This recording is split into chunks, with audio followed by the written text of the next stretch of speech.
Hello, everyone, and welcome to another episode of the Mindshift Podcast, where we will dive into the depths of self-discovery and personal growth. I'm your host, Michael Pagnotta, and today's episode is a real special one because we're going to explore a topic that resonates with many of us: imposter syndrome. Now, before we delve into our discussion, let me just take a moment to thank all of our listeners for their continued support. If you haven't already, please make sure to subscribe, share, and leave a review. So, let's jump right in. Imposter syndrome, that nagging feeling of self-doubt and that fear of being exposed as a fraud, is more common than you think. Today, I want to explore first and foremost the different types of imposter syndrome that many of us might grapple with. Now, if you didn't know it, there are actually 5 imposter syndrome archetypes. The first is the perfectionist. Those individuals who set an extremely high standard for themselves and feel a constant need and pressure to meet them. Then you have the expert, individuals who never feel they know enough despite their qualifications and all the experience and expertise they bring. You then have the soloist, those people who feel they must accomplish tasks on their own and asking for help is a sign of weakness. The natural genius, individuals who believe that if they're not able to do something effortlessly, they must not be good at it at all. And last but not least, the superhero. Very similar to the soloist, but the superhero feels they need to excel in all aspects of their life, their career, their family, their relationships, hobbies, friends, etc. They feel such an immense pressure to juggle everything perfectly, and they struggle to accept any form of failure or limitation. Understanding these types can really help individuals recognize which patterns they might resonate with, allowing them to address and navigate imposter syndrome more effectively. Now, it's also possible for someone to experience a mix of these types or even shift between them in different situations. So, to get us going, I want to bring in our guest expert to shed some more light on this fascinating topic. So welcome, Carmen. And Carmen Franklin, life and career and executive coach. Correct. We've known each other, we've stepped 13 years. We met back in 2011 when Wow. we were working back in Sony. Correct. But tell us a bit about how you got into the field of coaching and what your journey was like. Right. So I got into coaching whilst I was working as an HR practitioner. I found that working with senior execs and managers, you find you have to speak to them over and over again. And I said, there's got to be a better way to get people to understand what they need to do. And also, as an HR practitioner, I'm supposed to be supporting people. So I thought, you know what, I need to go and do a coaching qualification that's going to help me understand the different types of personalities and the best way to speak to individuals to help them along. But when I was doing the coaching, I realized that there's so many different styles out there, and I really wanted one of my own. So after leaving Sony, I went on and I did a executive coaching qualification, and I was able to come up with my own coaching tool. It's called the Love Model. So I use this to help a lot of individuals, unlock things that are blocking them. So whether it's in their life goals, so like if they want to lose weight, they want to buy a house, or whether it's progressing in their career, next steps. As we're talking a bit about imposter syndrome, sometimes that gets in the way of people looking at new options and offers because they think I'm not worthy of it. And then also in the business sense, because again, change is here and we find that lots of people find it difficult to change. So that's how I got into coaching. And I quite enjoy it, and I'm seeing really good results in that.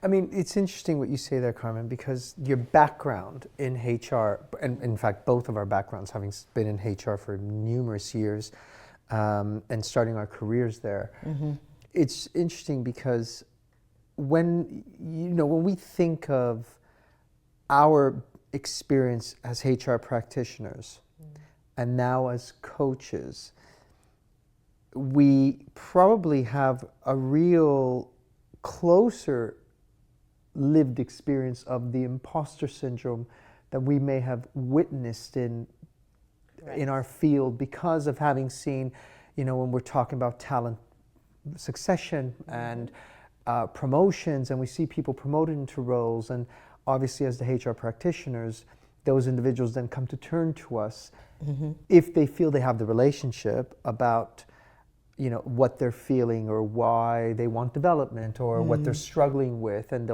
they would come and talk to HR. Yeah. Of course, there's also that fear that do I talk to HR about what I'm going through, because I don't want them to think they've over promoted me or I can't do the job. Correct. Have you experienced that yourself? Definitely, I've seen this in while I was in my HR role.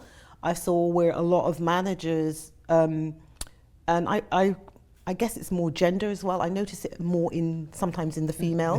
In the women, in that they were capable, they had the same qualifications, but they did not go forward for new jobs that were there. And then they would sit back and go, well, no one's noticing me. So they wouldn't put themselves forward. They didn't think themselves worthy. And they found like they were missing opportunities, but then they weren't doing anything about it. It only manifested maybe when they went on like talent development programs, and then they have the coaching element, and then you pick up the coaching with them, and then you realize, hang on a minute, you are suffering a bit from that imposter syndrome, and look at what it's costing you, because you're very capable, but at the moment you're holding yourself back. I've been doing loads of research around imposter syndrome when this kicked in, and we'll go into the detail because this conversation all began me asking you to join the podcast as a result of an experience I was going through. But you're absolutely right. The majority of the research shows that all the research says it. They say, look, it's not that it's 100% accurate, but what they're saying is where imposter syndrome manifests itself the most is often with women. Correct. Is often especially as they're moving up the career ladder. Correct. Why do you think that is? I think that is because sometimes it depends on the environment or the business environment they're in. So if they go into a male-dominated environment, what they tend to have is what we call a bit of an identity crisis. Do I fit in? Am I good enough? And also, do I have enough knowledge? Because sometimes as well, I find that on the gender for women, we tend to want to know everything before we will try. And that limits us when certain opportunities comes along from the business. We don't see the capableness. And one of the things I find we don't do is we don't listen to what people say to us. So when they give us positive feedback, when they're recognizing us or praising us for the work we've done, we just think, oh, okay, let's move on to the next thing. So we're not capitalizing on that information. So therefore, we're not strengthening ourselves in our beliefs of what we can do. We just sort of like go, okay, yeah, next. I wonder as well whether you've experienced the same, where then you bring in the diversity piece, and the cultural piece and ethnicity, and then I would expect that the percentage of women, or rather the number of women who experience imposter syndrome probably increases when you then bring in the diversity element: Asian, Black, Hispanic, Latino, Caribbean. You're correct on the diversity and the culture. Again, I could talk about like my background, coming from a Caribbean parentage. We're sort of told to just get on and do things. Stop asking for help. You have to pull yourself up by your bootstraps, as they say. Yeah. So it's almost like a sense of failure if you're not able to achieve this on your own, not realizing actually you need more people to help you. But for myself, I would say that I had like a number of the types in the imposter syndrome. And I remember the one definitely is the soloist, doing everything on my own and not asking for help. And when you look at it now, you think, well, that's something I should have done. But the other bit also was around the expert, because when you're coming in, you're going into different cultures and different ethnicities, you're trying to learn their ways, and you're thinking, well, I'm not like them. I'm comparing myself. How do I get there? So you find that you'll say yes to everything because you want to be approved, affirmed. And then also, I think I have a natural tendency to do many things. I like doing more than one thing. So I think back to my career, and I think, actually, yes, I was an HR business partner. I was a learning and development manager. I was a coach. I was an insights practitioner. And then I was an advisory head. So, I'm dealing from hiring, recruitment. But again, I was doing this all at the same time, because people would assume, oh, you did that role and then you moved on. Yeah. But then I was juggling with trying to keep it all together. And there's many more stuff, because you've worked with me on global talent programs that I was doing. And I mean, when I look back, I think, how did you manage it? But then that was stopping me from going forward, because thinking I have to hold all these tasks and then I'm not asking for help. And actually what you've described there is a lot of the superhero one, trying to juggle a million and one things, because don't forget, on top of all of that, you're a mother, you're a wife. Correct. So suddenly there's that whole other, you're a daughter, Yeah. right? There's all these other elements going around, and it's probably one of the key things that we probably see is, when I was researching to understand, because it was something for me, and like we said, men do experience it, not as many, or perhaps they don't talk about it as much. But when I was experiencing, I was trying to understand, what am I feeling? Because I couldn't understand this concept of imposter syndrome, and I was going, and it was through talking with friends, coaches, other colleagues who would then say to me, often females, going, Michael, you're experiencing imposter syndrome. And I'm like, I'm sorry, what? What's that? And I mean, I've heard of it. I've seen other people do it. But as a coach, you understand about it. But I'm like, you don't realize till you're experiencing it. And that was where going through and understanding, reading about the 5, that suddenly for me, there was this moment of going, right, I need to now figure out which of these is plaguing me the most, because there's one here that's probably the one that's having the most impact on me. Correct. Did you find that when you were going through yours, that there was one that dominated more over others? Yes, I would say it was definitely the soloist, not asking for help. I don't know if it was a pride thing or, as you say, a more cultural thing, but I just found like to ask for help was almost like alien.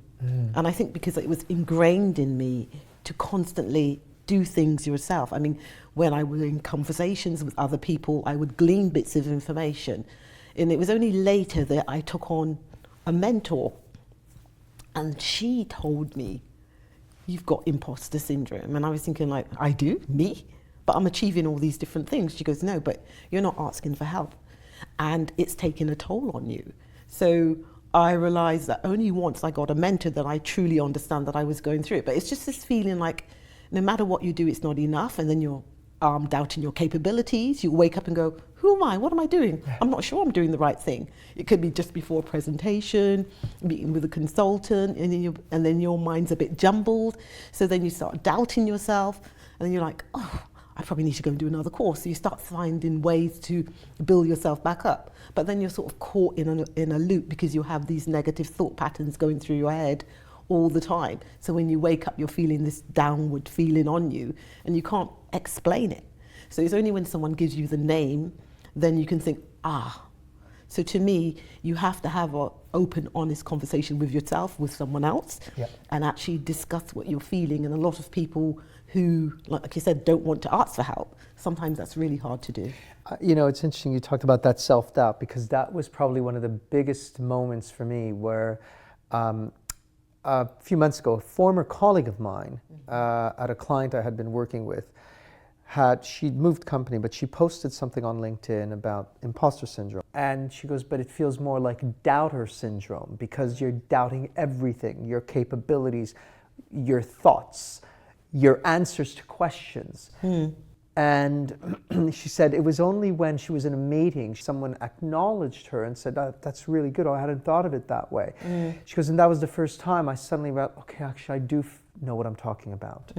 And that sense of doubter syndrome, as she called it, suddenly started to dissipate because she realized, okay, just trust yourself. Correct. What do you think is what, from your experience, working with your clients, you're working in HR, what are some of the triggers? What are some of the signs, there you go, the signs that people should look out for? Okay, so again, like you're talking about the doubter syndrome, again, you'll notice that they'll pull back. They're not their usual selves. So they will double check now. It's almost like if you've got a project and you're working on it, you say you're going to finish it at a certain deadline. Now you say, no, I need a bit more time. Because you're not trusting yourself. And when you don't trust yourself, you can't make decisions and better choices. So you're delaying, you'll procrastinate a lot more as well. But you'll also look at your whole person and go, who am I? And it's almost like you said, you look at the beginning of their career and go, well, okay, I was a director here, I'm a senior director, I don't think I'm ready for this. And is there any way, you start looking for ways almost to go backwards instead of facing what's going forward, so you're running for cover. Some people would, I would find they would reach out and go, oh, is there a course? Can I do some coaching? What can I do to find a way to get over this? But there's some people who actually hide. That point you made is so vital. That moment of you look backwards, oh my God, the amount of times I found myself saying, maybe I'm not ready for this job. Maybe actually I shouldn't be doing this. I've been overpromoted. Never overpaid. Yeah, never overpromoted, but not overpaid. Yeah. It's correct, and you do, because you're questioning everything you've done. Even though you can see the success, you're saying, well, maybe I was fooling myself. Maybe I got by the seat of my pants. And those are the sort of thoughts that go into your mind. So you're looking at everything you're doing. Well, okay, I gave advice to this person, or I was coaching this person. And you start doubting everything good that you've done. So it's almost like you get onto a cliff edge and you think, well, I'm either good or I'm not. And then you have to pull yourself back and go, hang on a minute. This is my negative thought getting in the way. So you find they have a lot of negative feelings, thoughts, expressions. So normally they're a bright, bubbly person. They'll be coming in saying, oh, I'm not sure. And you're like, well, what do you mean? You've done this, you've done that. And you find like you're trying to explain it to them, but it's not lifting them. So that's where sometimes I would say that's where they probably need to go and talk to a counselor or coach to help them with that difficult mindset. And that's another reason why when I did my coaching, I sort of did the psychology aspect of it, because I realized that people were stuck in those sections and they needed the help. But how do you recognize the signs? Healthy, productive, high achievers are now hiding, saying they don't want to go forward. And sometimes even their reports could recognize that, their team members will recognize and say, oh, my manager's a bit off. And sometimes they would come to me and say, is something going on? And then I can then go to them and say, oh, can we have a conversation? And then we realize what it is. And once you explain what the phenomenon is or the challenge, then they were quite proactive to go out and find a solution. So again, they would either come and talk to me or go and talk to a counselor if it was slightly deeper. But, I found that it's difficult, and I think sometimes it is wrapped up with your pride, because you don't want anyone to let anyone down, to think that you're failing or that you can't do something to the best of your ability. Because when people come to you for advice and you're as I would say, the fountain of all knowledge in your area, you shouldn't be having that. So how do you explain it? So it's like, again, it goes back to hiding. But so what I used to say to them, look, you can hide for a while, but we're going to correct it and we're going to get you some help. And when you're ready, you're going to come back to your normal self. But in an organization where people are employees, there's often that fear of, I can't say I don't know, because they might question whether they've come to the right place, or the right person. They've got to the right person, and whether the company's made the right choice in hiring them. That is correct. And when you're in the throes of imposter syndrome, that's where you sometimes start doubting those practical truths. They hired you because of your skills, they're proven, but it's just you're going through this little phase and you're doubting yourself and you're coming back to thinking, well, is it everything I'm doing? So you look at your coaching, you look at your other work you're doing, and you're like, keep second guessing yourself until you realize I am good enough and that it's okay not to know everything. What might trigger an individual experiencing imposter syndrome or a form of it? Well, some of the triggers are if they're trying new things, they're going into unknown space. Okay, so therefore, they're out of their comfort zone. So naturally, we all like to be comfortable. If it's something we know, we're confident. But again, it's almost that fear of failure. So again, going into something unknown will trigger that to happen. Also, if you've been, I guess, striving for something for so long and you're at the pinnacle of it, you're thinking, well, it's almost like you go for an interview. Are they going to give you? Do I really want it after you've been struggling uphill? You're thinking like, okay, I've done this, but this is going to be a lot more work than I can handle. Maybe I've bitten off more than I can chew. So it's just the fear of the unknown. And I say fear is false evidence appearing real. Yeah, you and I have the same thing, because I always say false expectations assuming reality. Yeah. Opposite way around. Yeah, that's great. So to me, that's what some of the triggers. For me, it was constant hitting resistance. Yes. Or, feeling like you had to bring people, the pace of change wasn't fast enough. Mm-hmm. And so then you bring in the whole thing of your working style. Correct. And being that individual who's results focused, but finding that the results are just not moving at the pace you're used to. When you come from another environment or organization and you're coming into another one, the pace of change is always different. Even the culture, even though when they interview you, they say, oh, we want you to do these things and we need it now and we're going to support you. When you actually start going in to do the change, sometimes it's the person that hired you, your manager, they need to do the changing and they're reluctant. So what they're doing is they're actually putting on the brakes. And that's where you're getting this resistance, because you're thinking it's coming from the general population, but it's the decision makers. It's realizing, oh, it's impacting me and I don't want to get out of my comfort zone. And so talk to us a bit more about invisible envy, because that was really interesting when you brought it up. So let's hear more about it. Okay. So I've been watching, as I would say, clients and people in organization, and invisible envy is when I would say it's typically people that hire you or managers. They fear your good being recognized by other people. What do I mean? So what you will find is someone will come into an organization, they're hired, and the manager will be praised and say, you've brought this brilliant person into the organization to do this work. You will do that. And then you're working on your manager's projects and they receive all the praise and recognition. And then everything's going fine. Your relationship is going well. Everyone's saying he's a good worker. But then it swings when you start to get their attention. So you start having your own projects. You start delivering. People start coming to you for answers. You become like the consultant or the advisory head. And all of a sudden you realize that your manager's position changes. In their mindset, you are now a threat, because now you're taking their kudos, their recognition. And what happens is you'll see a series of things. So they'll attempt to get back on top by stealing your value. So some of the things they will do is sort of try to diminish your brand now, who you are, what you stood for. This is where sometimes you get the ambiguous messaging coming in, whereby they will say, something to you which was really nice, and then they'll apologize or something so that you could misunderstand and misstep. You will find like budgets are frozen. You don't have enough time or money, and it's because. Or you have to, or could it even be where they might even say suddenly things you had carte blanche, just crack on with, suddenly it's no, I need to run it, you need to run it by me, I need to see it. Correct. Suddenly you almost feel like you're being micromanaged. That's it. So parts of that is that you might be left out of key meetings, missed information. It might be that you're no longer invited to certain meetings as well. Or you find that other members of your team are invited in spaces where you would normally do.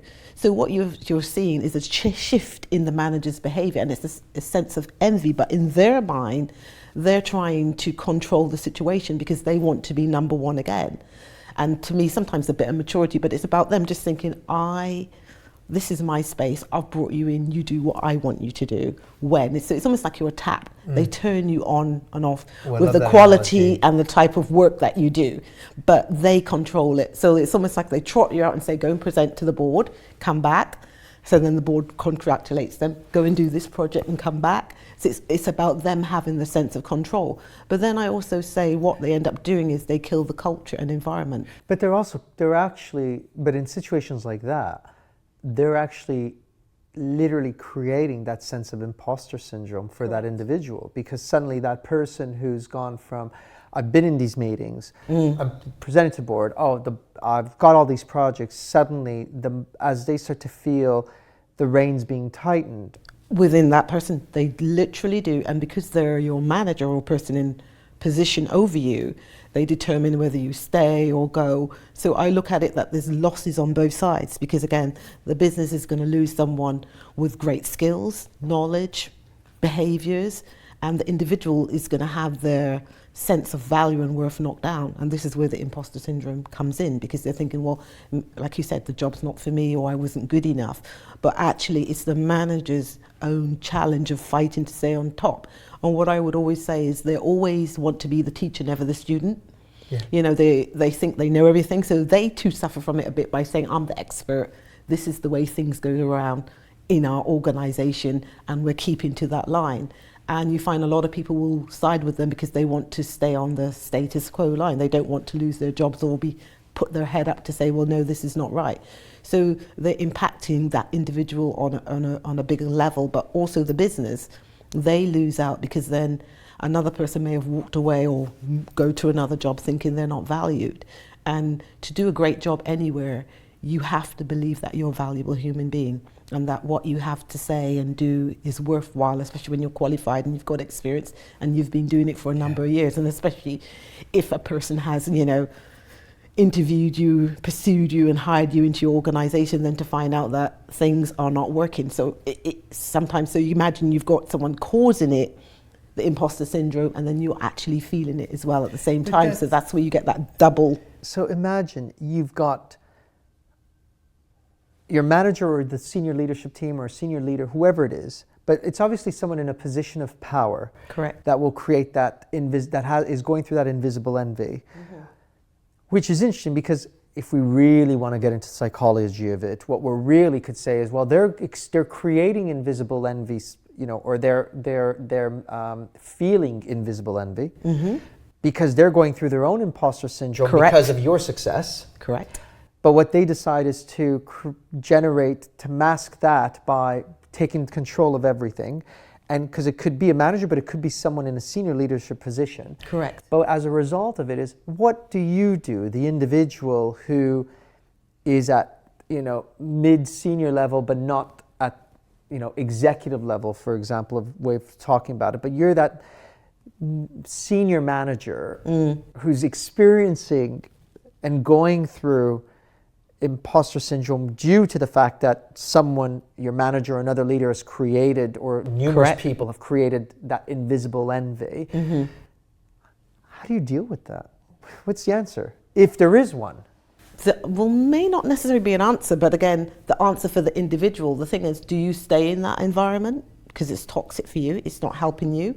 You can try and reach out to the senior management or someone else in power, but what's the culture like? Are they supportive? Is it a space that you can actually go and speak to someone about this? Or do you realize, well, look, this is not the environment for me, and then you move to another environment? But like you said, what is the answer? This is why so many businesses have so many good talent walking out the door, because it's not addressed. It's seen as, oh, well, that person just wasn't fit for the role. But really, the person, the manager, like you said, I tend to use the word manager, but it could be the leader, the person influence. They are dealing with their own imposter syndrome, and the only way they know how to deal with it is to make sure, that's why I say it's killing professional value, to diminish your value so that they can stay on top. So that's what's happening all the time. So that's why you find a lot of people will be flourishing, they'll stop, and then they'll go somewhere else to try to flourish until they find that environment that understands this and is more, into promoting the well-being and being authentic. But I also think as well that individual, they're going through that imposter syndrome, the one that's the perpetrator, and how do you get a senior individual to actually go and seek help? Yeah. Because sometimes you find that when they're, recognize that they're creating the environment that you're feeling. there you go. Because how do you do that? You know, do you turn around and go to your manager, as you were saying, and say, do you know what? You know, why am I suddenly not involved in these meetings? Or why have you suddenly put the brakes on that project? I'm very confused. And you can address it, and you probably can. But the question is you wonder whether they'll give you the truthful, they won't. You find you get a lot of vague answers, unexplained. It's not explicit. So that then again creates the doubt because it's not clear. It's ambiguous. So you're not sure what they actually mean. So you walk away feeling like even worse because it's like they've said it's this, but it doesn't make sense. You know when you know something just doesn't make sense, it doesn't click. You're like, no, that doesn't make sense. There's something more. So you can go and talk to another senior person, but as you know in businesses, they allow each person to manage their own area, make their own decisions of who is hired and who's released or who comes and goes in their in that area of the organization. So I find it's really difficult. So for me, I see that a lot of, like you said, businesses are losing out, and the only way, I guess, another way to get people to maybe look at it is like through series like this where we're talking about it, maybe reaching out to organizations to say, hey, this is what we're seeing, and the cost that it's having to you to have to rehire new people all the time. Do you think it might be worthwhile, therefore, for companies and organizations, to almost say maybe we need to train and upskill our people, managers, individuals around and educate them around imposter syndrome, helping managers understand, are you one of those people creating the invisible envy? Mm-hmm. It is very interesting because again, that's asking people to be vulnerable. And you know what it's like when you have leaders, again, being vulnerable sometimes is not always the thing to do because it's about protecting your area and becoming across as strong and knowledgeable. So it's a bit like, I guess, like diversity and inclusion. People find that subject is, we're not sure what to do with that. And for me, I always think it's about the inclusiveness. So to me, I would sort of put it to business as about being inclusive in that we all have challenges, maybe not the same, but various levels. And if we don't address them, this is what can happen. So it's almost like doing a case study and say, well, these are the things that are going on in your organization or in other organizations, and this is how you can combat it. And, one of the big things is the imposter syndrome. And I think as well with the world that we live in today, all the things that are going on, change is so quick. Before you had years to embed concepts and projects and ideas. Now it's here today, gone tomorrow. Yeah. So I think some people don't do very well with change, and then if you're trying to force something on them, this is where imposter syndrome comes in, because it's like, I'm just not good enough, or I've taken off more than I can chew, or you're juggling all the balls. And then again, we see with well-being, people going into breakdowns and things like that. And actually, I think more than anything now, what you're saying is quite powerful as well, because the reality is we now live in a world where you are juggling so many different things, and actually the biggest thing is where the impact of something like imposter syndrome starts to have on mental health and on people's well-being. And I remember it got to a point where what I was feeling was so much that I remember saying to my husband at one point, saying, should I shut down the business and just forget what I'm doing? Maybe I'm just not meant for be running my own business, but more importantly, maybe I'm not as capable as a business strategist and leadership coach. And he looked at me and was like, no, you're not going to do that. But it was interesting him saying that to me, because it was the first time, someone else, yes, my husband, but him just saying, no, absolutely not. Are you going to do that? Because you are capable. But it was that moment of going, you start to question everything, because then as I'm thinking about that, I'm going, that means going back in an organization. That means the corporate world. Well, where do I start? What level do I go in? Because then I go, well, maybe I need to really go right back down. Yeah, I've had that feeling. I've left where I was a partner or a director somewhere else, and now I'm going, maybe I go in at manager level. You do. And what's interesting in what you're saying is that you thought those things, but you had someone to pull you back. A lot of people don't And I think that's where they get stuck in the loop. There's no one there. I'm not saying they don't have partners or husbands or wives, but who is their go-to person to pull them back and go, no, actually, you are doing these things. You're doing really well. I mean, when my part was especially when I was like saying I'm going to work for myself, I was like, I don't know what I'm doing. I was like, how am I going to get over this? I don't know. And one of the things I had all these farewell emails that people spoke about me. And I went through it and documenting what they said. There were key phrases. Oh, you've been really helpful in my career. You know, remember I was struggling with this and we had a conversation and I went and did this course. And it was all the things that I was helping them with. And that helped me to see the value I was adding. So I think documenting your success is another way to help you out of imposter syndrome, because then you can remember what you've done and you're hearing it through someone else's voice instead of your own. So all the people I had that were saying, no, thank you, you've done this and that, helped me realize, no, I can do this. I'm just a bit doubted because maybe I don't know how, or I feel I won't get customers, but you know, actually I have helped these people. Look at the things they said I've done. So therefore it has to be true. But I think what you've said there is really important, the support network. Surround yourself with people who will be open and honest with you. Correct.